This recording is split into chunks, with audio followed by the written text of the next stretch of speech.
Healing వాస్తు తెలుగుకి స్వాగతం అండి. ఇప్పుడు జరిగే ప్రాసెస్ ఏంటంటే, మనం కట్టేటటువంటి స్థలంలో పూజ ఎక్కడ చేయాలంటే మన కన్స్ట్రక్షన్ ఏదైతే వస్తుందో ఆ కన్స్ట్రక్షన్ తాలూకు అంతర్భాగంలోని ఈశాన్యంలోని మధ్య భాగంలో మేము ప్రయారిటీ ఎక్కువ ఇస్తాం అన్నమాట. ఎందుకంటే ఆ డిపాజిట్ అనేది త్రూ అవుట్ ద కన్స్ట్రక్షన్ కదలకూడదు అనమాట.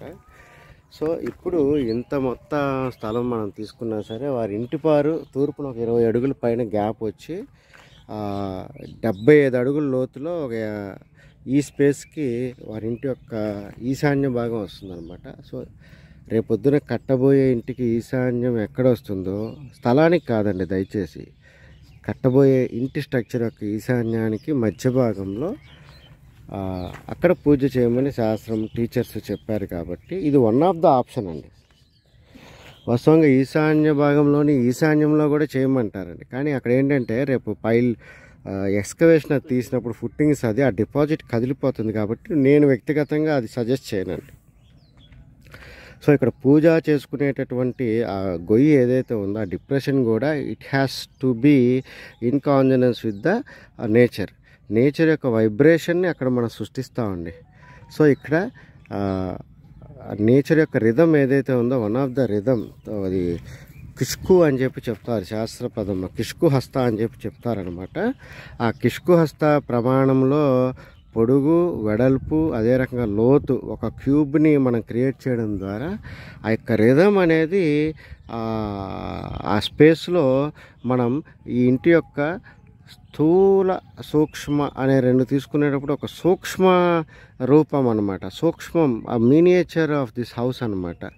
ఆ యొక్క స్పేస్లో ఆ యొక్క కార్యక్రమాన్ని గావించి ఒక విత్తనం నాటుతున్నట్టు అనమాట. మనం ఫ్రాంక్గా చెప్పాలంటే ఒక మొక్క తీసుకునేటప్పుడు ఒక విత్తనం ఏ రకంగా నాటుతామో అది ఏ రకంగా దశలుగా భూతత్వాన్ని తీసుకొని నీటిని ఖనిజాలని లవణాలను తీసుకొని ఇల్లు మేనిఫెస్ట్ అవుతుందో అదే రకంగా ఈ యొక్క భూమి పూజ అనేది కాన్సెప్ట్ ఏంటంటే ఇల్లు అనేది రేపొద్దున ఒక స్థూలమైనటువంటి విషయం అనుకుంటే ఈ భూమి మీద దానికి ఒక సూక్ష్మ బీజాన్ని ఈ రోజున మనము నాటుతున్నాము అనే ప్రక్రియ మొదలు పెడుతున్నట్టు అర్థం అన్నమాట. ఒక 10 నెలల కాలంలో ఒక బిల్డింగ్ అయితే చక్కగా ఒక మేనిఫెస్ట్ అయ్యి ఈ లోపల ఉన్నటువంటి సూక్ష్మతత్వానికి అది స్థూల రూపం అన్నమాట.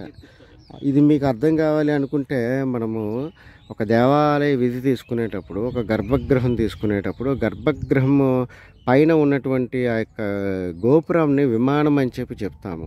యాక్చువల్గా గర్భగృహము ఇంక్లూజింగ్ విత్ దట్ గోపుర దాని విమానం అంటాము. ఒక స్టాండింగ్ పోస్టర్ అనుకుంటే ఆ మొత్తము ఆ యొక్క మూర్తి ఏదైతే ఆ యొక్క గర్భగృహంలో ఉన్నాడో ఆయన సూక్ష్మ రూపము. అదే రకంగా ఆ యొక్క గర్భగృహము పైన ఉన్నటువంటి గోపురం దాని విమానం అంటాం. అదంతా ఒక standing poster of the human being అనమాట. అది ఒక స్థూల రూపం అనమాట. స్థూలము సూక్ష్మము అనే కాన్సెప్ట్ అన్ని దశల్లోనూ వర్తింపజేస్తాం అనమాట ఈ యొక్క ట్రెడిషనల్ ఆర్కిటెక్చర్లో.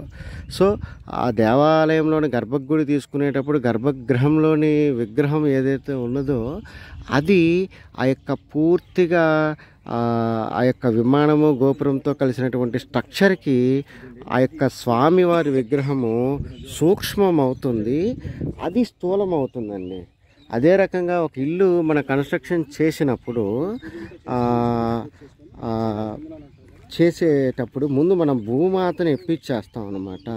మాకు మా కుటుంబాన్ని ఒక మంచి ఎనర్జీస్ అందించు, మా ఇల్లు ఒక మంచి శక్తివంతమైన ఒక ఆనందదాయకమైనటువంటి ప్రాస్పెరిటీ మాకు ఇవ్వాలి అనేది ప్రే చేస్తూ ఒక డార్మెంట్గా ఉన్నటువంటి ఎనర్జీస్ని మనం ఉత్తేజితం కానిస్తామండి. ఈ యొక్క ప్రాసెస్ ద్వారా కానిస్తూ ఆ యొక్క భూమి పూజ చేసేప్పుడు ఒక గొయ్యి తీసి ఒక గణపతి పూజ ఈ రకమైనటువంటి పూజ చేసి మనం చేసేటటువంటి ప్రక్రియ ఏంటంటే ఒక సూక్ష్మమైనటువంటి బీజాన్ని అక్కడ వేస్తున్నాము. రేపొద్దున ఇది ఇంతింతై వటింతింతింతై అన్నట్టు అది రేపొద్దున కన్స్ట్రక్షన్ చేయబడి ఒక నిజమైన ఆకారాన్ని తీసుకొని నేను ఏదైతే విత్తనం పాతి పెట్టానో ఆ యొక్క విత్తనం యొక్క పెరిగి ఒక మహావృక్షం ఏ రకంగా అవుతుందో ఇల్లు కూడా అలా మహావృక్షంలాగా అక్కడ తయారవ్వాలనేది ఈ యొక్క కాన్సెప్ట్ అన్నమాట. ఇదే మీరు అర్థం చేసుకుంటారని ఆశిస్తూ నేను సెలవు తీసుకుంటున్నాను.